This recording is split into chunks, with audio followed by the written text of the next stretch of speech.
Thank you, Anton Miserak, Laura Berryhill, Julie Wright, and are you Julie's daughter? I'm Julie's daughter, yeah. What's your name? Alicia. And Alicia. I didn't know you were going to be here too. What a wonderful music team we have today. Yeah. So good morning, open-hearted ones. I don't know if you feel that way. I sure do. I'm Kimberly Hawkins. I'm the senior minister here, and it's always my pleasure to welcome you on behalf of Unity Medford and CSL. We have a joint service today. You're in for a treat. We are an open, affirming, progressive, inclusive spiritual community, and we welcome each one of you, no matter where you might happen to be on your own personal spiritual journey. You're welcome here. Do we have anybody here for the very first time? We'd love to just give you a little love. Raise your hand if you would. Yeah, welcome. Welcome. So glad to see you. I'd like to introduce our cast of characters. On the podium with me this morning, Reverend Stephanie Clark will be doing our peace, prayer, and invocation. Unity's Jean Hanna will be doing the reading. Holding High Watch from home is our practitioner, Nancy Clay. And Shannon Schnibbe did our meditation in substituting for Nancy this morning, so thank you so much for that. You've met our musicians, Anton, Laura, Julie, and Alicia. I forgot to warn you guys, but since this is the last Sunday of the month, can we sing a quick happy birthday? If you have a birthday in May, please stand up. We only had 2 on our list. Oh, good. So if you're not on our list in the newsletter, please email Vivian your birthday, and we'll include you. Let's sing a quick happy birthday. The last 2 lines are, happy birthday, we sure do love you. Happy birthday to you. Happy birthday to you. Happy birthday, happy birthday. We sure do love you.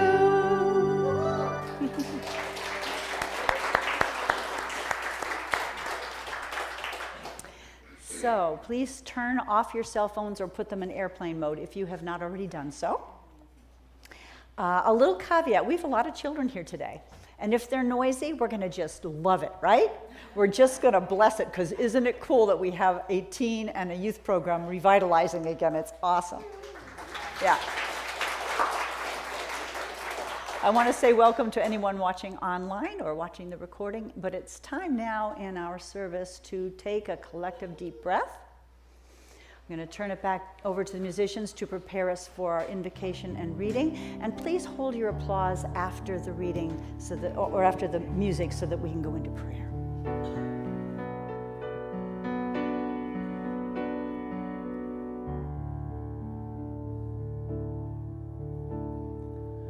I will make a quiet place within my heart. And I will wait upon the Lord, wait upon the Lord. I will make a quiet place within my mind, and I will wait upon the Lord, wait upon the Lord. Be still, my soul, be still. Be still, my soul, be still. Be still and know. I will make a quiet place within my life, and I will wait upon the Lord, wait upon the Lord. Be still, my soul, be still. Be still, my soul, be still. Be still and know. I will make a quiet place. I will make a quiet place.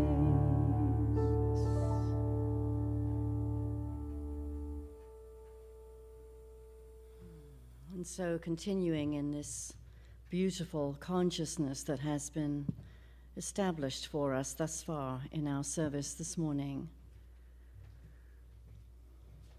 we move ever more deeply into that still place, allowing any other concerns to simply fade into the background of our awareness. We bring our pinpointed attention to the one, to the inner sanctum, to the infinite, eternal realm of our own being.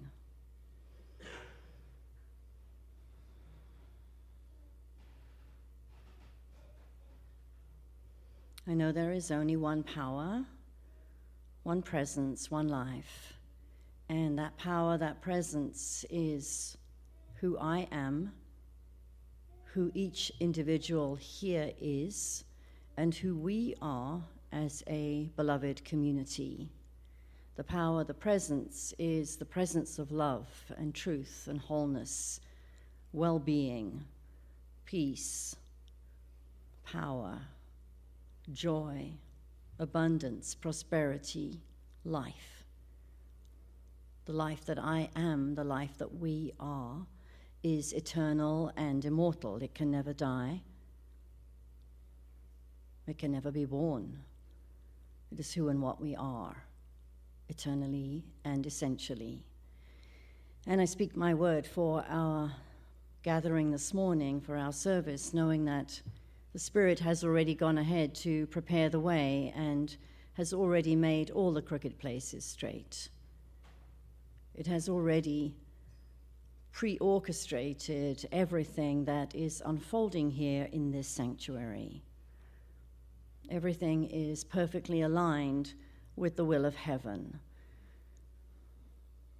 Everything is moving in perfect harmony with the essential harmony of this universe. And I'm knowing for each one here that their spiritual ears are wide open to hear the message that is spoken over the tongue and under the tongue.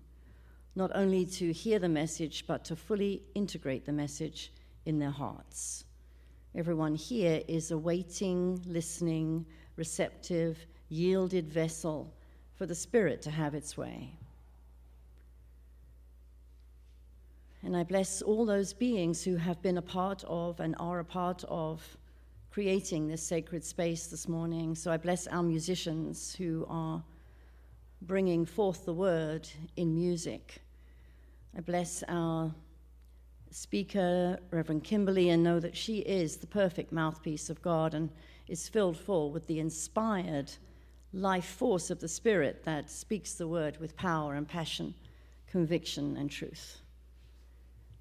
I bless our unity leader, Jean, and know that her presentation this morning is perfectly designed, perfectly orchestrated, and perfectly does it land, does it meet the listening ears of everyone present. How grateful I am to know that this service is so beautifully led by the Spirit that everything just falls into place easily and effortlessly. No concerns, no worries. The Spirit is on the field. I bless our youth ministry led by Dr. Linda Rapond and know that these beloved beings who are part of our youth ministry are our future leaders. They are the willing participants in the transformation of the planet. So though they may appear to have little bodies, they are old souls, they are big beings, and we honor them as such. I bless our sound and light team, knowing that the recording, the live stream is perfect, and those who are watching from their homes or from outside of this sanctuary feel as if they are here. For the oneness includes and embraces all beings, no matter where they are on the planet. I bless all of the ushers and the greeters, the coffee makers and the food preparers, knowing that Each one fulfills their sacred role this morning, and each one contributes perfectly to that which is wanting to unfold here. So I give thanks and release this to the full sway of the Spirit. The Spirit knows what has to occur here. The Spirit is already bringing that about. I give thanks for the perfection of this service. I give thanks that life is having its way with each one of us. And I give thanks for the transformation that is unfolding now, the quantum leap in consciousness that is even now occurring. And I'm grateful for it all. I release the word and I allow it to be. So it is. Amen. Thank you. Good morning, everybody. I'd like to invite you to join me in our peace prayer.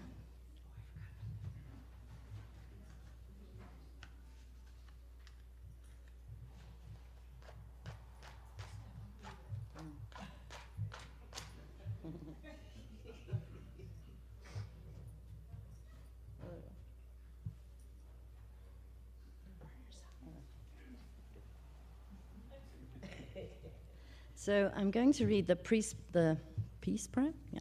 Peace prayer from Unity, the Unity's Daily Word magazine. And today, just listen along while I read it to you. Today, I lay a foundation stone in the house of peace. I understand each person has a role to play in establishing world peace, and I am willing to do my part to help bring it about. My realization of world peace begins in my mind and my heart. I find perfect stillness within as I commune with God and touch the peace that passes all human understanding. From this place of perfect tranquility, I radiate waves of peaceful blessing to encompass the world. Holding the world's people in my heart, I affirm, you are love, you are peace. All is well, peace, be still. Thank you.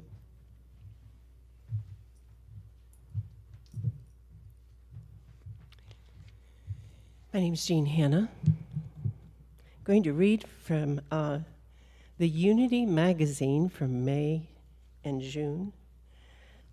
From an excerpt of an article by Matt Kahn, and it's related to responding rather than reacting. Mercy is how life appears when seen from the viewpoint of compassion. When mercy is present, we are keenly aware of the pain other people endure that causes them to be disconnected from their highest ethics and values. Through the attribute of mercy, you can depersonalize what may feel like a tidal waves of blame battering the shoreline of your heart. When you understand emotional triggers as a roadmap leading your awareness back to early painful experiences, you will become more compassionate toward the inability most people have to face their own deep vulnerabilities. When ego remains active as a force of unconsciousness, we tend to interpret other people's actions by how they affect us personally. This level of perception often sees reality from a self-referencing standpoint. What does this have to do with me? Why is this happening to me? How come this is always happening to me? The questions that maintain that self-referencing perspective provide you with little space to develop a greater awareness of other people's struggles. In essence, just because it's happening to you does not mean it's actually about you. Undoubtedly, it can be painful to be on the receiving end of someone's projected emotions. This is why holding space for anger as the reenactment of someone's trauma takes time, patience, and practice. More than likely, this process will occur incrementally. It may require you to excuse yourself from tumultuous encounters and hold private space for yourself. But with time, attention, and dedication, the many attributes you are cultivating, including mercy, will deepen the beauty of intimate connection for everyone's mutual benefit.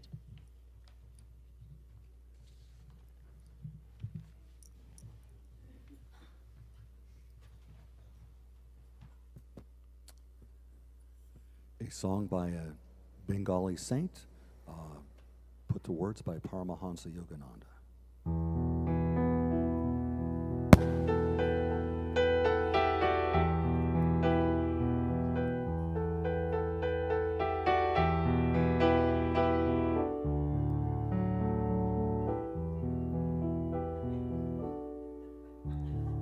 It's called Listen, Listen, Listen.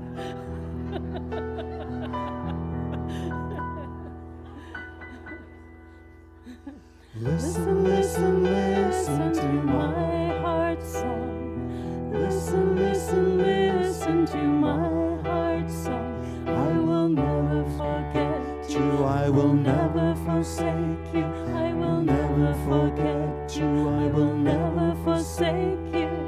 Listen, listen, listen to my heart's song. Listen, listen, listen to my heart's song. I will always love you. I will always serve you. I will always love you. I will always serve you. Listen, listen, listen to my heart's song. Listen, listen, listen to my heart's song. I will never forget you. I will never forsake you. I will never forget you. I will never forsake you.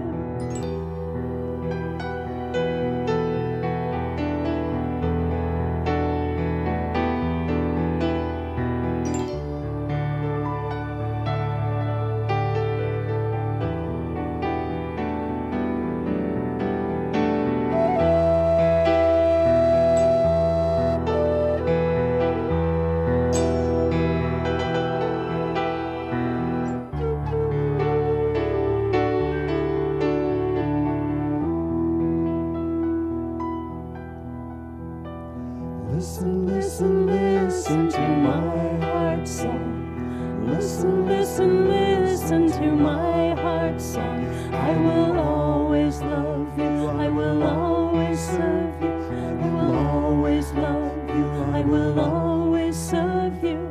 Listen, listen, listen to my heart's song. Listen, listen, listen to my heart's song. I will never forget you. I will never forsake you. I will never forget you. I will never forsake you. Listen, listen, listen to my heart's song. Listen, listen, listen to my heart's song.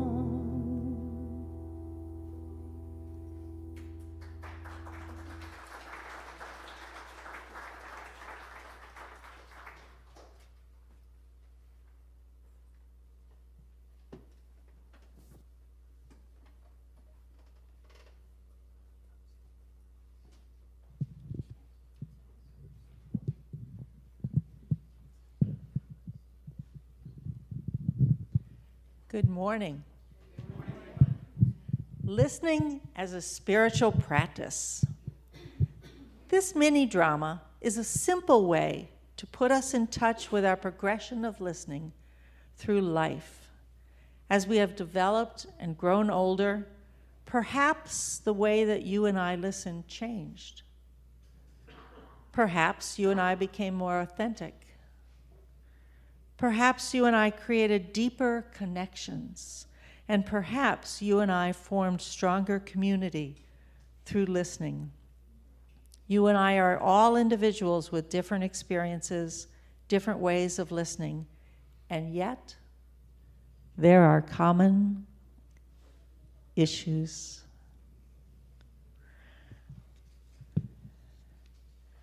I'm going to begin with question number 1 for my team here. Question number 1, did you feel listened to as a child? As a child, I felt I had nothing of value to say, and my needs and concerns were not important. I was to listen and obey.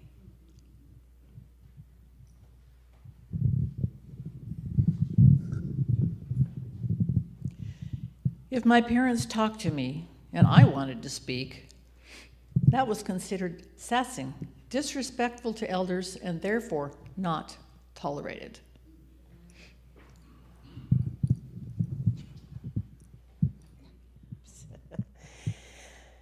By adolescence, I found it hard to speak.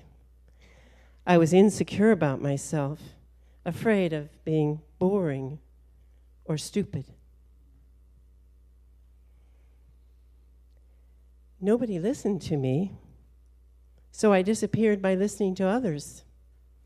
I was not really listening.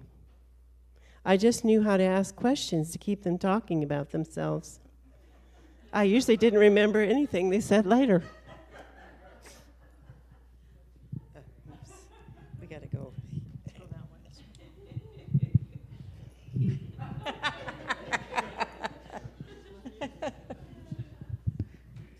Question number 2. What did you think listening was?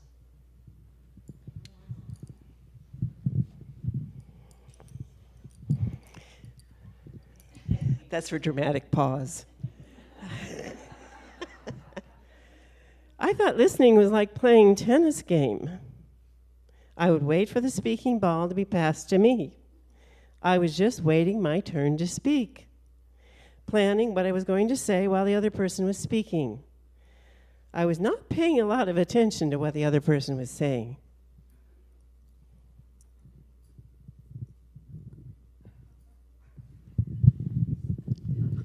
If I listened to someone, it was just to see what we had in common. I would judge the person if what they said did not match my own experience. I expected my friends to be very similar to me. I thought listening was hearing others' needs and concerns so they would feel valued.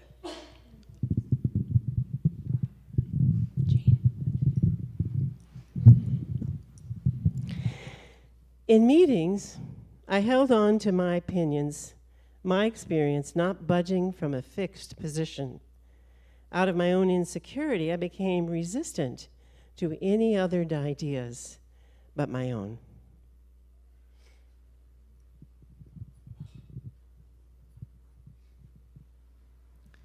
Question number 3. What have you learned about listening on your spiritual journey?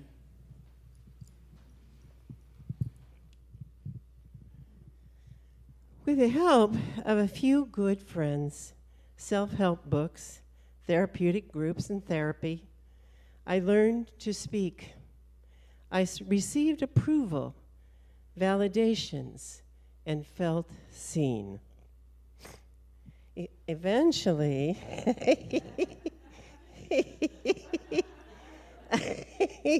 I learned to turn inward and to listen to myself in order to heal my wounded self. And I just took Sue's job. Sorry. That's okay. She sounded great. I realize now to really feel connection and intimacy with others, I put my personal self, my ego self, aside to deeply listen to another person.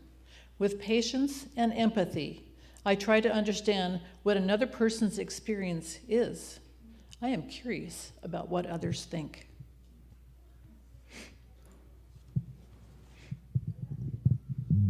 I've learned that listening and sharing are a two-way street, that we all need to be heard and seen in order to create connections and community.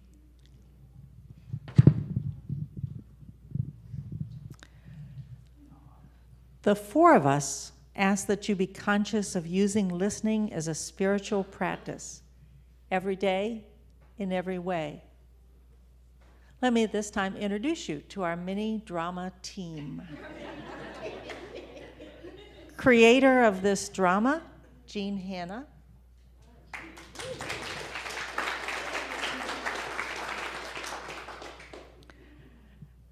The responders or actors are Renee Hansen, Sue Van Hoos, and Jean Hanna. And I'm your narrator for this, Janice Winscott. We thank you for listening.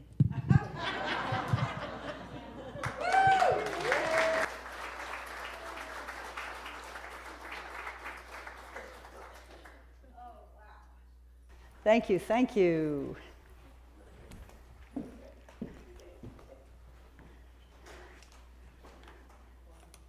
All right. Whew. Well, I almost don't need to talk, right? So I'll be brief. I wonder how many in the house this morning are fans of David Crosby. Anybody? Yeah, quite a few, yeah.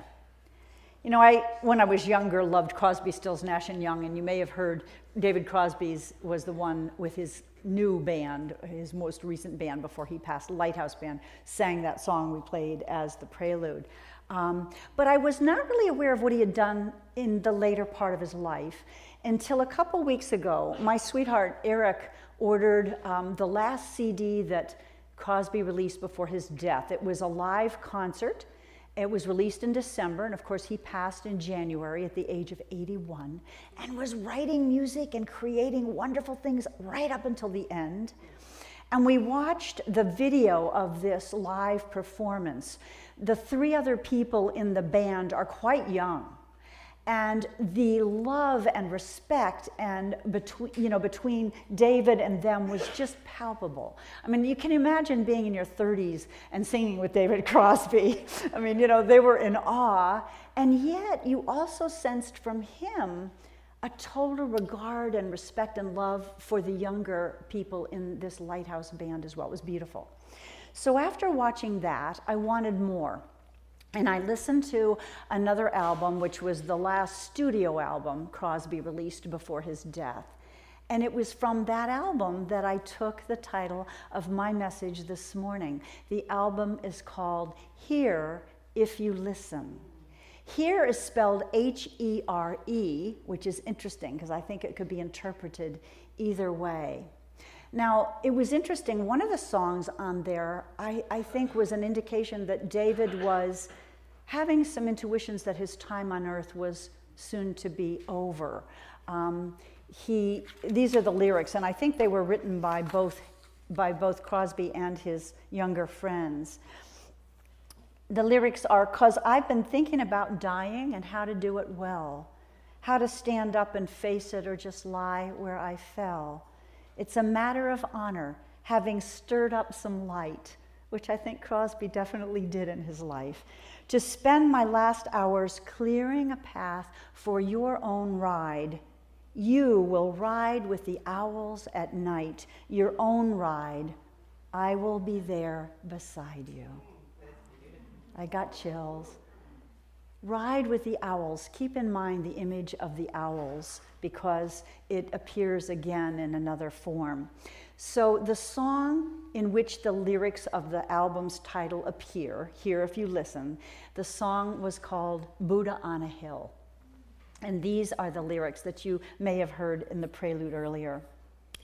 "In the home light, everything is black and white. It's clear like the ocean drinking in the light above. My love is waiting for you," reminiscent of the song that Julie and Alicia played. "My love is waiting for you, Buddha on the hill, smiling. Hear if you listen." Now, that's a lot to digest, this poetry that is lyrics, and of course we all are entitled to our own interpretations, but let me share with you mine, because this song really hit me. In the home light, everything is black and white. To me, home light means that light where we know we are home as the presence of the divine, with the presence of the divine. That to me is our home light. And when we're standing in that place, knowing that we embody the divine and everything we look at, everyone we look at does the same thing, everything is clear, no? Everything is black and white. He says, like the ocean drinking in the light from above. I love that image. My love is waiting for you. I believe he meant God's love, Spirit's love is waiting for you, which to me evoked the lesson of the prodigal son. Remember the younger son who spent his fortune, who sinned, if you will, was eating with the pigs, and after spending his whole inheritance returned home, and the father ran out to the middle of the field to greet him with open arms, welcoming him, and celebrated with a party. And that's the way we're taught. God waits for us with love only, totally forgiving of anything we felt that we did wrong. Buddha on the hill, smiling. God up there, if you will, all around and within, smiling. Here, if you listen. So to me, we know that the divine is always here. There's no place where God is not. But it's here if we listen, because we have to get still enough, pay attention enough, be mindful enough to know the divine is here. Just love it. And the rest of the song, there's one more stanza that I'll read for you. My love is hungry.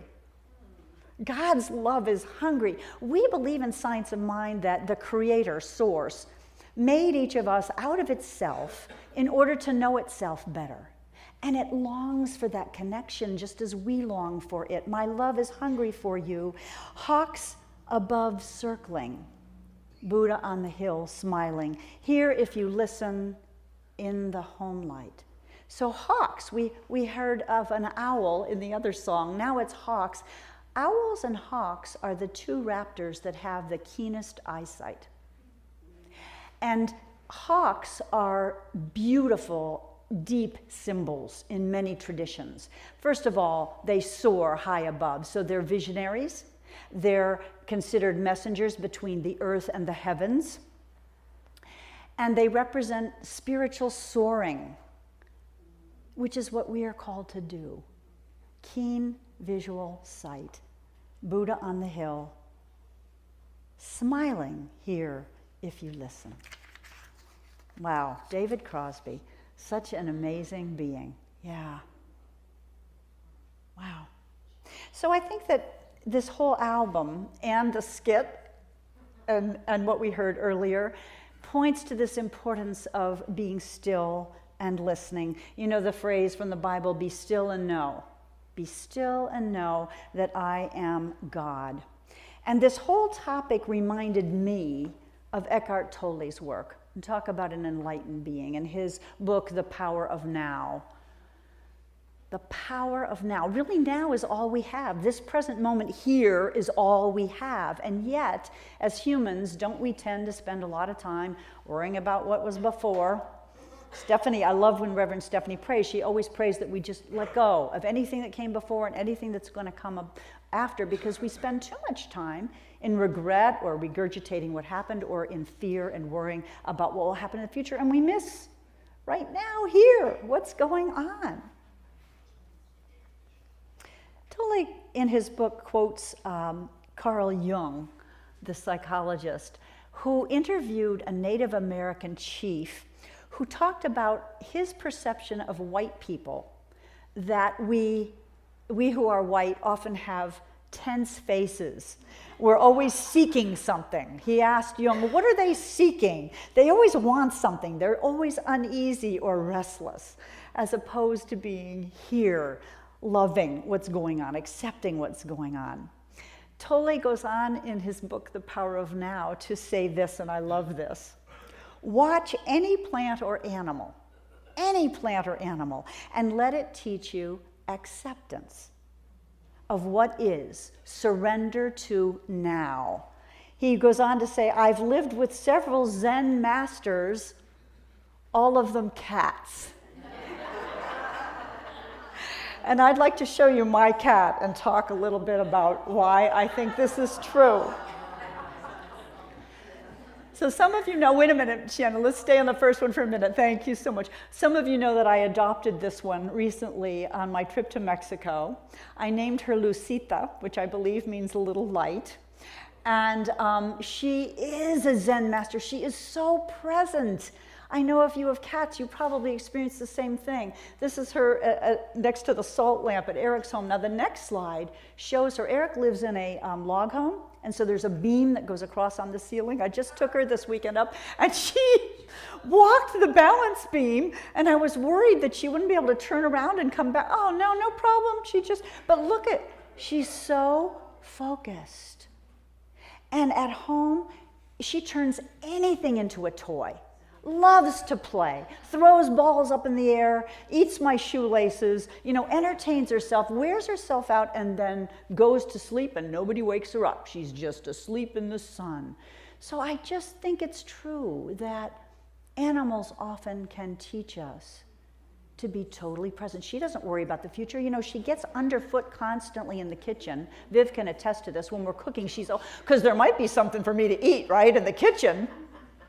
And so unfortunately, I've stepped on her a lot. Her tail or her toes, and you feel so bad, and she'll yowl, but then she'll let it go. She isn't afraid. She comes back and is underfoot again. She doesn't get mad at me.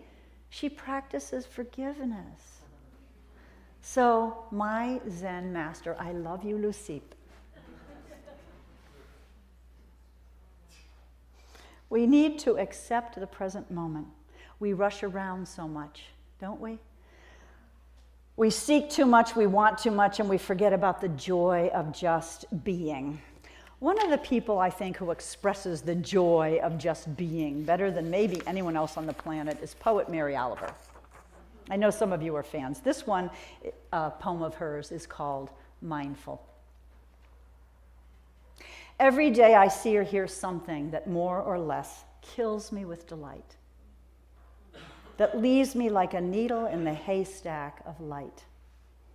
It was what I was born for, to look, to listen, to lose myself inside this soft world, to instruct myself over and over in joy and acclamation. Nor am I talking about the exceptional, the fearful, the dreadful, the very extravagant, but the ordinary, the common, the very drab, the daily presentations. Oh, good scholar, I say to myself, how can you help but grow wise with such teachings as these, the untrimmable light of the world, the oceans shine, the prayers that are made out of grass. Love me some Mary Oliver.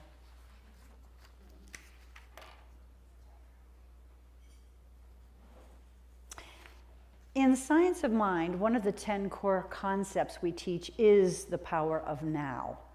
It's this idea that that's all we have, and we believe that heaven is here now if we perceive it. If we know all is God, all is well, all is unfolding for our good, we experience heaven right now, here, while we're still in these earth suits that we walk around in as spirits that we are. And practicing being in the present moment gives us the freedom to let go of the past. It invites us to forgive, which is so important because, as we all know, when we don't forgive, we're not hurting anybody but ourselves, right? We're hanging on to that stuff. Jesus went apart for a while. We're constantly told, oh, okay, I'm skipping ahead. First, forgiveness. I love this story. I've told it before. You may have heard it about forgiveness. 2 Zen monks, an older, experienced monk, a younger monk, are walking, taking a long journey on foot. They come to this swiftly flowing stream and are preparing to cross it when they notice off to their right a young, beautiful woman who's also preparing to cross the stream, but she doesn't quite know how to navigate it. It's a little scary, so she says to them, "Can you help me?" Now, mind you, these 2 monks have taken a vow never to touch a woman. But the older monk goes over immediately, lifts her up, carries her across the stream, sets her gently down on the other side. The younger monk crosses, and he is ticked off. How could you do this? So for the next hour after they're both across the stream, the monks are walking. The younger monk's giving the older monk the silent treatment. Ever do that when you're mad? Another hour goes by, he doesn't say a word, he's stewing and simmering. Another hour goes back, and finally, he can't contain his anger anymore. He goes, "How come you did that, picking up a woman?" And the older monk looks at him and says, "My brother, my friend, I set her down 3 hours ago. Why are you still carrying her?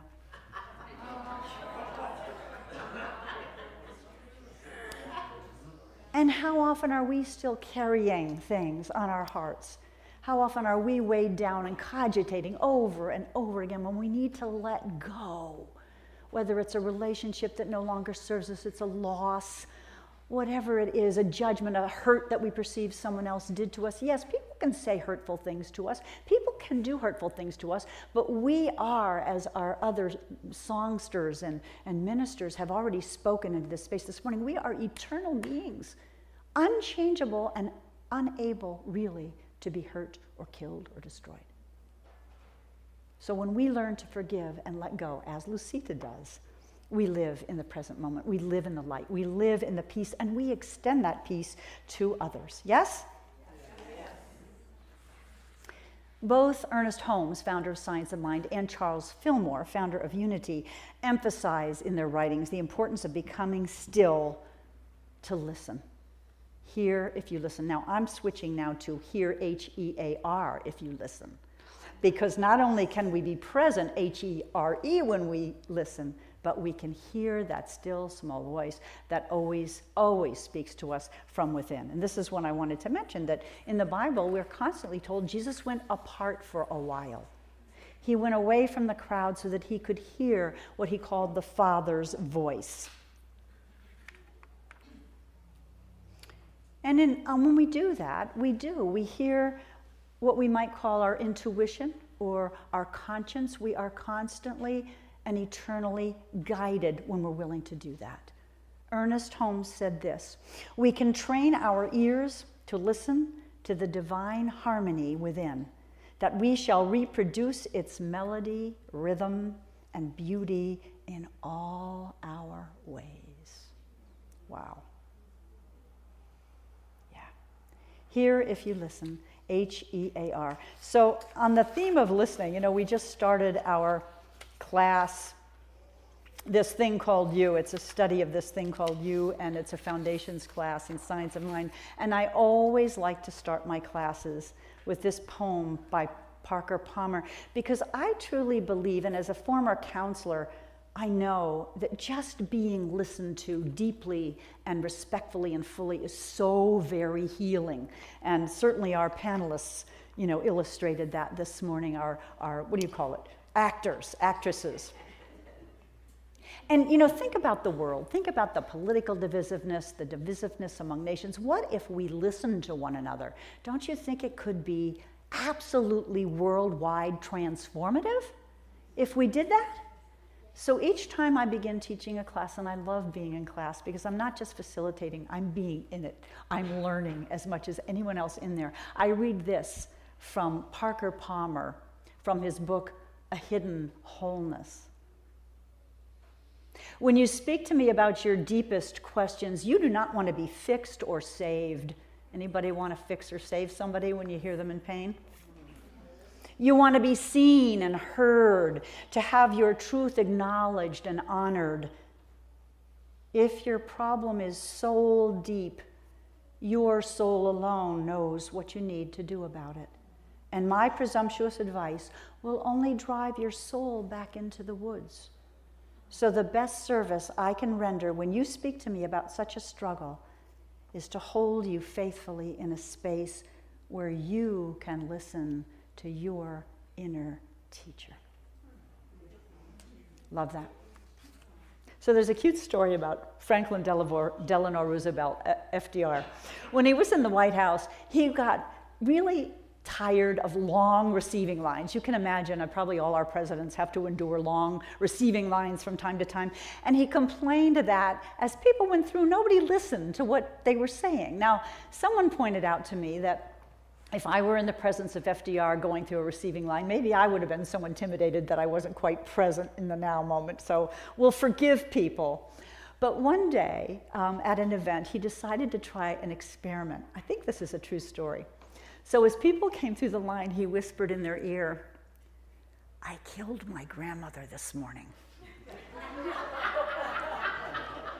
people would say, "Marvelous, congratulations, keep up the good work, God bless you."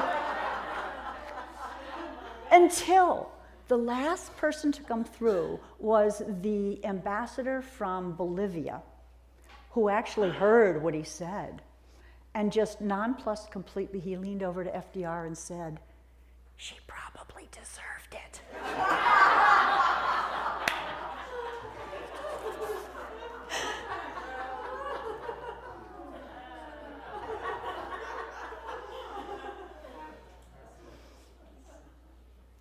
So I'm just encouraging me and everyone this week to really be present, to be here, H-E-R-E now, to accept what's going on, to trust what's going on, to savor this moment, to savor the beauty, to be like my kitty who can play and can rest and can be focused and can forgive.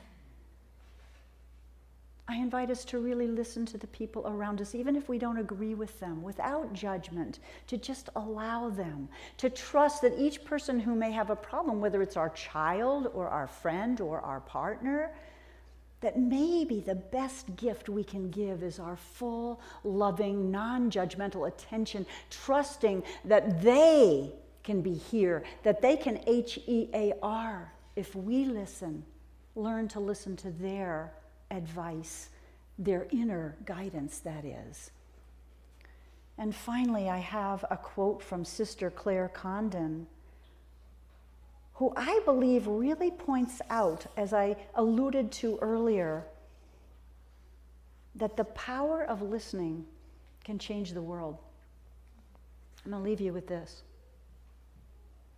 Perhaps if world leaders and others in authority stopped talking in slogans and began to listen to the fearful cries of those suffering from war-torn regimes, to the anguish of the poor and hungry, to the desperation of those seeking asylum and refuge, or to the feeble whispers of those with incurable diseases, then our world might change.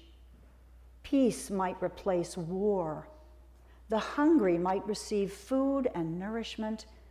The refugee might find safety and security, and the sick might be healed and made whole. Know that Spirit is always here. If we listen, we know it. And like the hawk circling above, we can have, because our guidance is right here, we can have that spiritual vision that sees the whole picture. We can be at peace. We can shine in the home light of who we are. And I think David Crosby would tell us he's still here. Those last words in that first song that I read to you.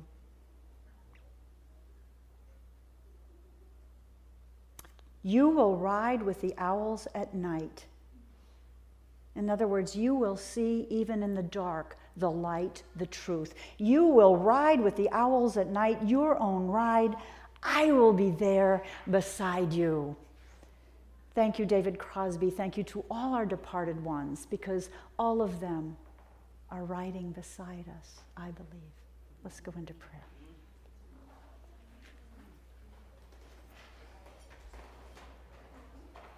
In the home light, I stand in the home light. We all stand in the home light, meaning we stand as the light that we were created from, the light we were created to shine.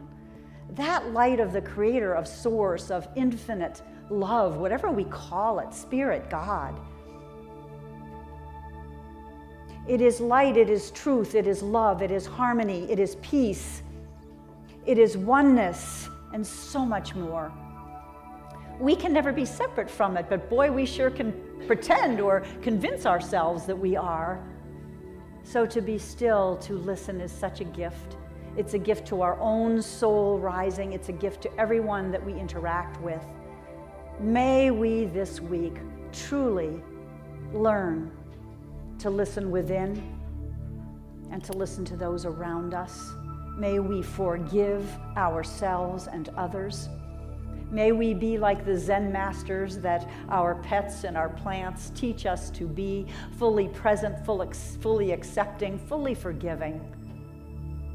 to receive the gifts, the present of this present now moment, which is all we have ever. This now moment. What a gift. What a joy.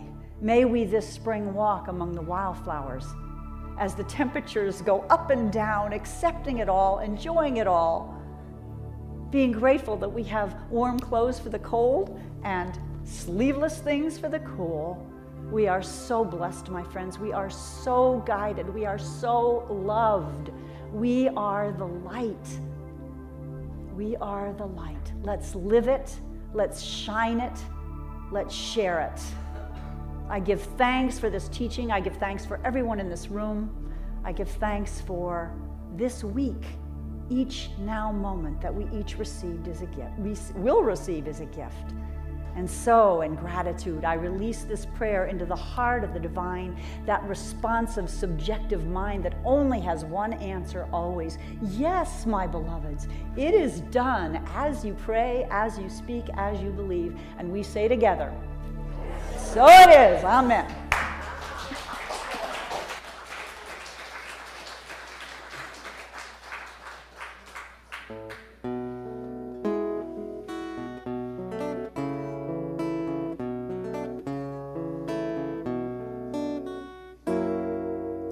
Speak, Lord, I love to listen to your voice. See, Lord, here I am. Speak, Lord, I love to listen to your voice. See, Lord, here I am. My heart is silent, Lord, my soul is still, waiting upon your voice. Tell me your will. Empty, I place myself before your face. Touch me now in the silence of faith. Speak, Lord, I love to listen to your voice. See, Lord, here I am. Your word is life, O Lord, through all my days, like a radiant light guiding my way. Your law stands firm, O Lord, strong as a rock. It endures through the night and the storm. Speak, Lord, I love to listen to your voice. See, Lord, here I am. Your word is like a lamp burning so bright, showing the path ahead, giving me sight. In darkness I am lost, but your word gives light.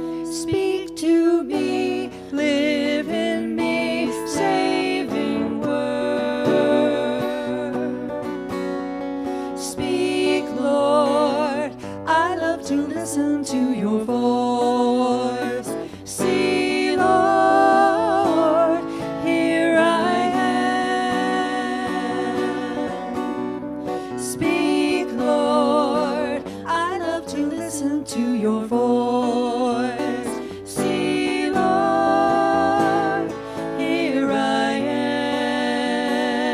am. See, Lord, here I am. Here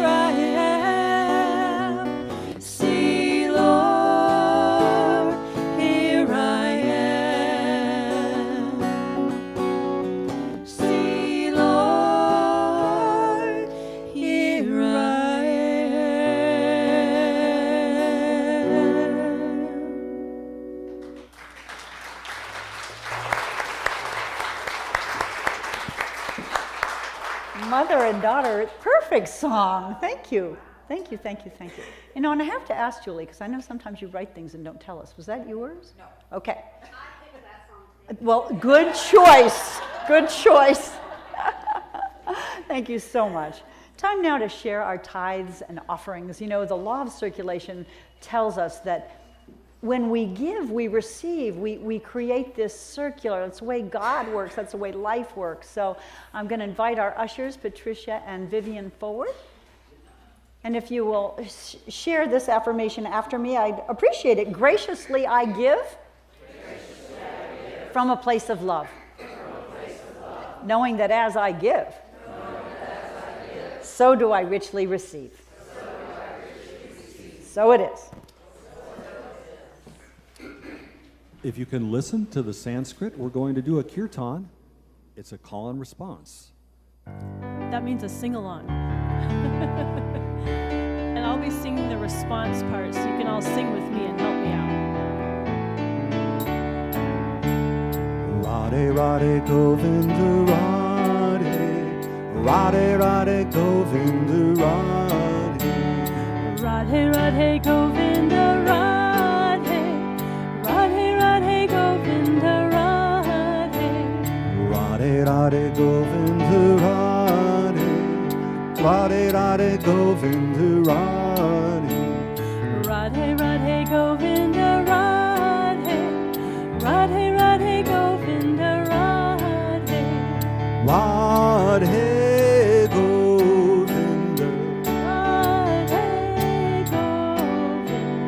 Radhe Govinda, Radhe Govinda, Sham Radhe Radhe Sham, Sham Radhe Radhe Sham, Sham Radhe Radhe Sham, Sham Radhe Sham, Sham Radhe Radhe Sham, Sham Radhe Radhe Sham, Sham Radhe Radhe Sham, Sham Radhe Sham, Sham Radhe Radhe Sham, Sham Radhe Radhe Sham, Sham Radhe Radhe Sham, Sham Radhe Sham, Sham Radhe Radhe Sham, Sham Radhe Radhe Sham, Sham Radhe Radhe Sham, Sham Radhe Sham, Gopi Gopala, Venu Gopala, Mukunda Madhava, Gopi Gopala, Gopi Gopala, Venu Gopala, Mukunda Madhava, Gopi Gopala. This next one is easy. Krishna Hare, Krishna Hare, Krishna Hare, Krishna Hare, Krishna Hare, Krishna Hare, Krishna Hare,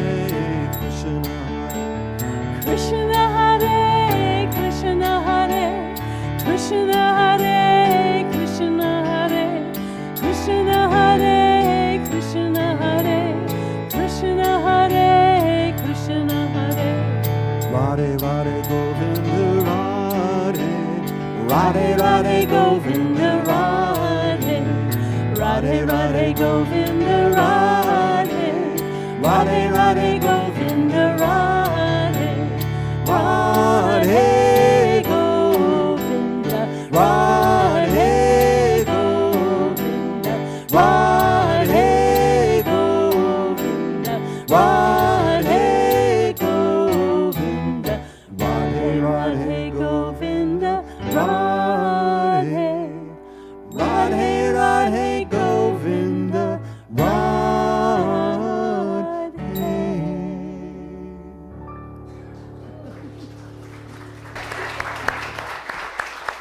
Thank you, you two. You're so cute when you sing that. Maybe next time we can have words up, because we have that capability now.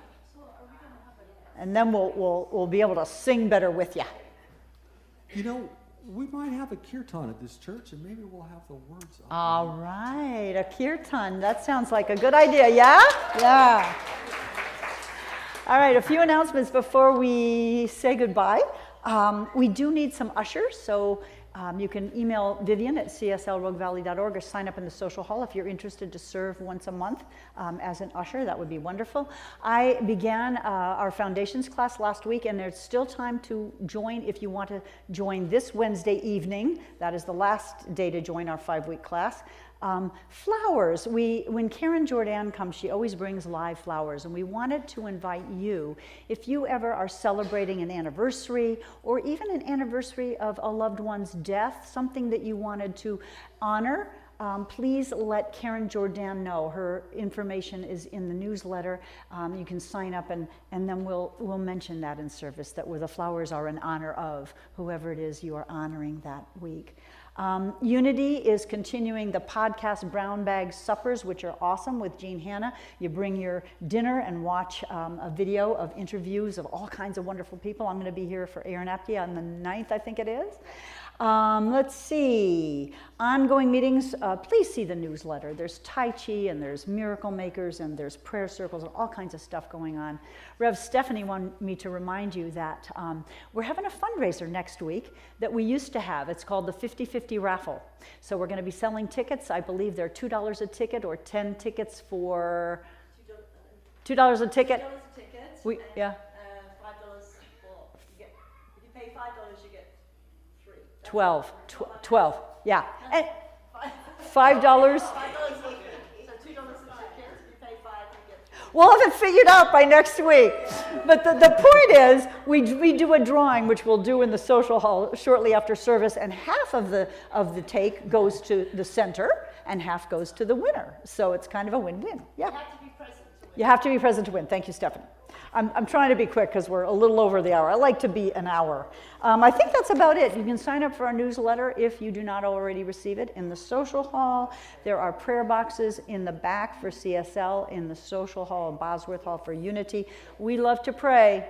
So, I'm going to invite our practitioners in the room and ministers to come forward. They are available after service for what we call a 5-minute miracle. They will pray with you. Please don't leave with something heavy on your heart. They're here to listen and to help you with prayer. And I think that's it. Thank you all so much. And listen to the kids. I love it. All right?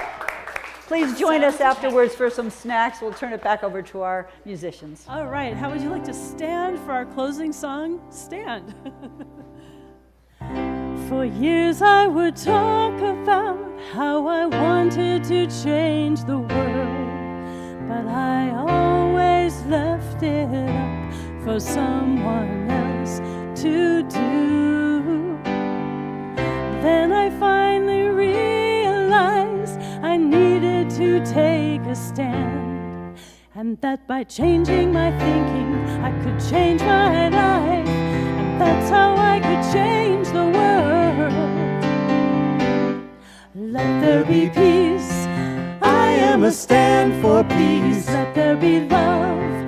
I am a stand for love. Let there be joy.